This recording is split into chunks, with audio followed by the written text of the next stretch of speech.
முக்கணி மனிதநேய அறக்கட்டளையின் தொடர் சேவை பயணத்தில் இன்று கோவை சூலூரை சேர்ந்த குரு பிரசாத் அவர்களுக்கு திருமணமாகி 2 குழந்தைகளும் உள்ளது. இந்த சூழ்நிலையில் 6 மாதத்திற்கு முன் இருசக்கர வாகனத்தில் செல்லும் பொழுது சாலை விபத்து ஏற்பட்டு கை கால் எலும்பு முறிவு ஏற்பட்டு சிகிச்சை பெற்று வருகிறார். இந்த நிலையில் உதவி செய்ய யாரும் முன் வராததால் கடந்த 6 மாதமாக அரிசி மற்றும் மளிகை பொருள் வழங்கி அரவணைத்து வருகிறோம். வணக்கம். கடந்த 6 மாத காலமாக எனக்கு உடல்நிலை சரியில்லை. அதனால் என்னால் வேலைக்கும் சரியாக போக முடியல.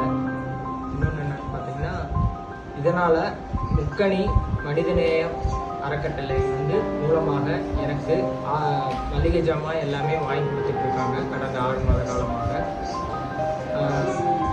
இதனால் முக்கணி மனிதநேய அறக்கட்டளை உதவிய நண்பர்களுக்கு அனைவருக்கும் நன்றி.